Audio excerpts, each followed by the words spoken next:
بات 13 نومبر 2024 کی ہے، جب سینٹرل پنجاب کے شہر کاموکی کے ایک نواحی قصبے سے گزرنے والے سیم نالے کے قریب کچھ بچے کھیل رہے تھے جب انہیں پانی میں تیرتا ہوا ایک مشکوک بیگ نظر آیا۔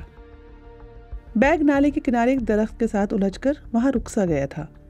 بچوں نے اپنی سی تفتیش کی اور بیگ میں انسانی اعضا دیکھ کر شور مچا دیا۔ پھر کیا تھا، یہ بات جنگل میں آگ کی طرح پھیل گئی۔ اسلام آباد کے ایک سرکاری میس میں عارضی طور پر ویٹر کی ملازمت کرنے والے نوجوان کی لاش آخر کاموکی سے کیسے ملی، اور جب پولیس کو بیگ میں صرف لاش ملی تو پولیس مقتول کے خاندان اور بعد میں مبینہ قاتلوں تک کیسے پہنچی؟ یہ عشق کا معاملہ ہے یا بات کچھ اور؟ کیونکہ مقتول کے گھر والے قتل کی ان وجوہات کو قبول کرنے کو تیار ہی نہیں ہیں جو پولیس نے بتائی ہیں۔ اس دل دہلا دینے والے واقعے کی تفصیل آج کی BBC ریڈز میں۔ میں ہوں خدیجہ عارف۔ آپ سن رہے ہیں BBC ریڈز۔ ایک بیگ میں ایک نوجوان شخص کی لاش کے ٹکڑے۔ ٹبہ محمد نگر کے علاقے میں پیش آنے والا ایک ایسا واقعہ جس نے کاموکی کے ہر شخص کو حیران و پریشان کر دیا۔ مقامی افراد نے فون کر کے اس واقعے کی اطلاع فوراً لوکل تھانے کو دی اور جلد ہی پولیس وہاں پہنچ بھی گئی۔ وہاں پہنچنے والی پولیس ٹیم کے انچارج سب انسپکٹر نعمت علی کے مطابق اس بیگ میں انسانی اعضا نظر آ رہے تھے۔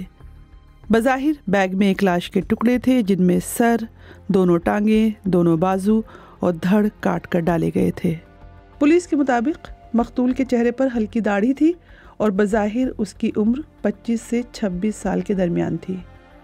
اس واقعے کی اطلاع ملتے ہی علاقے میں خوف و ہراس پھیل گیا۔ پولیس نے مقتول کی معلومات حاصل کرنے کے لیے ابتدائی طور پر ٹبہ محمد نگر اور اس کے آس پاس کے دیہات کی مساجد میں اعلانات کروائے اور اس پراسرار قتل کا مقدمہ نامعلوم افراد کے خلاف درج کر لیا گیا۔ جب کسی نے لاش کی شناخت نہیں کی تو سوشل میڈیا کا سہارا لیا گیا۔ مقدمے کے اندراج کے ساتھ اس لاش کو پوسٹ مارٹم کے لیے مقامی سول ہسپتال بھجوایا گیا، جبکہ مقتول کے چہرے کی تصویر سوشل میڈیا پر ڈال کر لواحقین کی تلاش شروع کی گئی۔ سوشل میڈیا پہ یہ تصویر پوسٹ کیے جانے کے چند گھنٹوں بعد ہی ایک شخص نے واقعے سے 325 کلومیٹر دور پنجاب کے ضلع بہاڑی کی تحصیل بورے والا سے پولیس سے رابطہ کیا۔ فون کرنے والے نے اپنی شناخت قتل ہونے والے شخص ندیم سرور کے بھائی کے طور پر کرائی۔ ندیم سرور کے بھائی نے پولیس کو بتایا کہ ان کے بھائی اسلام آباد میں بطور ویٹر عارضی ملازمت کرتے تھے۔ بھائی نے پولیس کو یہ بھی بتایا کہ انہوں نے 10 نومبر کو اسلام آباد کے تھانہ شہزاد ٹاؤن میں اپنے بھائی کی گمشدگی کا مقدمہ درج کروایا تھا، لیکن اسلام آباد پولیس انہیں نہیں ڈھونڈ سکی۔ اسلام آباد میں ندیم سرور کی گمشدگی کی جو رپورٹ درج کروائی گئی، اس FIR میں بتایا گیا ہے کہ ندیم سرور 9 نومبر کی شام 5 بجے آرمی میس ہیڈ کوارٹر سدھرا میں کام کے لیے گئے تھے۔ وہاں سے انہوں نے ایک دن کی چھٹی لی۔ 10 نومبر کی صبح 10 بجے تک ان کا موبائل فون آن تھا۔ اس کے بعد ان سے کوئی رابطہ نہیں ہوا۔ دونوں نمبر بند جا رہے تھے، جس سے ان کے گھر والے کافی پریشان ہو گئے۔ ندیم کی لاش کا پوسٹ مارٹم کرنے کے بعد ان کی میت کو ان کے لواحقین کو تدفین کے لیے دے دیا گیا، مگر تدفین کے بعد بھی کئی سوالات باقی تھے اور انہی سوالات کا جواب جاننے کے لیے مقامی پولیس اور کرائم سین انویسٹیگیشن ڈپارٹمنٹ کو اپنی تفتیش کا دائرہ وسیع کرنا پڑا۔ پولیس کی مشکل یہ تھی کہ انہیں بیگ سے محض ندیم کی لاش کے ٹکڑے ملے تھے، جبکہ ان کا موبائل فون اور ذاتی استعمال کی دیگر اشیاء کا کچھ پتہ نہیں تھا۔ پولیس نے ان کے بھائی سے ندیم کے وہ دونوں فون نمبرز حاصل کیے جن کو وہ استعمال کرتے تھے۔ کیس کی تفتیش کرنے والے افسران نے بتایا کہ موبائل فون ریکارڈ سے پولیس کو معلوم ہوا کہ گزشتہ 1 ماہ کے دوران ندیم کو کن افراد کی طرف سے کالز موصول ہوئی تھی۔ ان کے مطابق 9 نومبر یعنی ندیم کی گمشدگی کے دن ایک ہی نمبر سے وقفے سے کئی کالز آئیں اور ان کالز کا دورانیہ باقی کالز سے زیادہ تھا۔ پولیس کے مطابق یہ نمبر ٹبہ محمد نگر کی رہائشی ایک خاتون کے نام پر رجسٹرڈ تھا اور اس لیے پولیس نے اس خاتون اور ان کے والد کو تھانے بلایا اور تفتیش میں شامل کرنے کا فیصلہ کیا۔ پولیس کا کہنا ہے کہ تفتیش کے ابتدائی مراحل میں تو خاتون اور ان کے والد نے معاملے سے لا تعلقی کا اظہار کیا، جبکہ فون ریکارڈز کچھ اور ہی ظاہر کر رہا تھا۔ خاتون اور ندیم کے درمیان طویل گفتگو کا ریکارڈ موجود تھا۔ تھانہ صدر کاموکی کے SHO ندیم مالک نے BBC کو بتایا کہ پوچھ گچھ کے بعد ملزمان نے حراست کے دوران جرم کا اقرار کیا اور بتایا کہ مبینہ طور پر ندیم کو قتل کرنے کے بعد انہوں نے اس کا موبائل فون، شناختی کارڈ، پریس اور ذاتی استعمال کی دیگر اشیاء جلا دی تھی اور انہیں ایک پلاسٹک بیگ میں بند کر کے سیم نالہ میں پھینک دیا تھا تاکہ قتل کا سراغ نہ مل سکے۔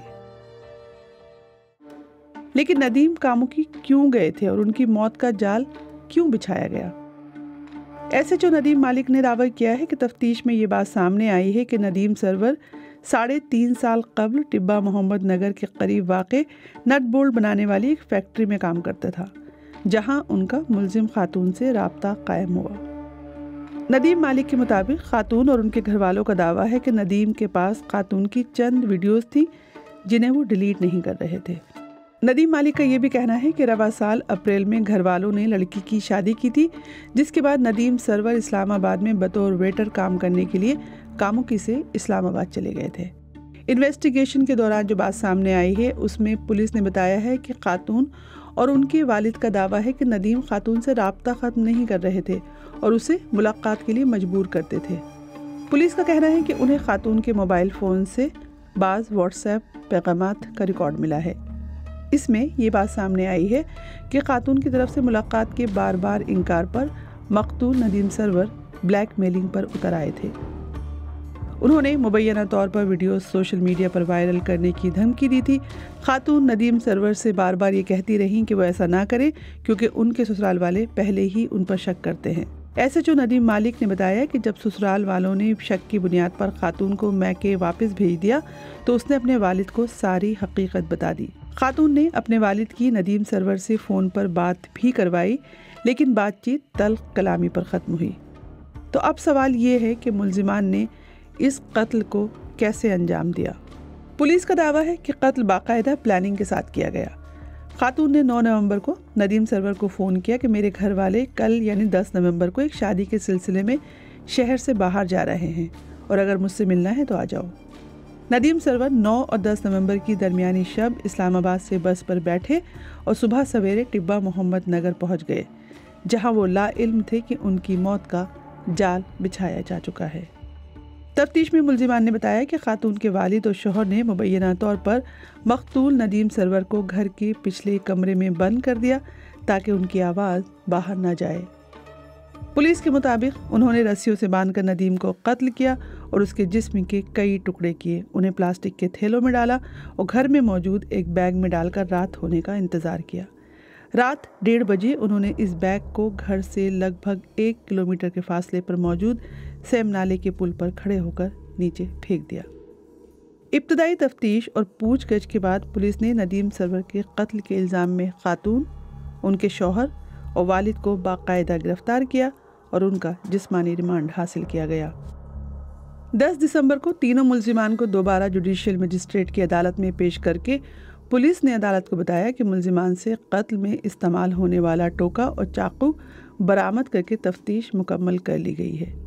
اس پر عدالت نے تینوں ملزمان کو جوڈیشل ریمانڈ پر سینٹرل جیل گجرانوالہ بھیج دیا، لیکن مقتول کے بھائی ملزمان کے دعووں کو قبول کرنے کو تیار ہی نہیں ہیں۔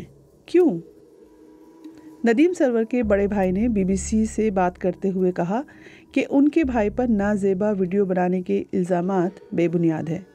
ان کا کہنا ہے کہ جس شخص کے پاس عام سا بٹنوں والا فون ہے وہ کیسے ویڈیو بنا سکتا ہے؟ پولیس ان کے بھائی کا فون برآمد کروائے۔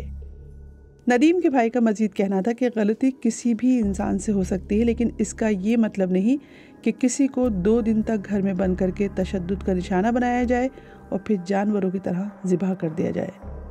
انہوں نے کہا کہ پولیس ملزم پارٹی کی تمام باتوں پر آنکھیں بند کر کے یقین کرنے کے بجائے میرٹ پر تفتیش کرے اور جو ثبوت ہے انہیں ہمارے سامنے لائے۔ ہمیں ایسی باتیں بتائی جا رہی ہیں جسے ہمارا دل اور دماغ قبول کرنے کو تیار نہیں۔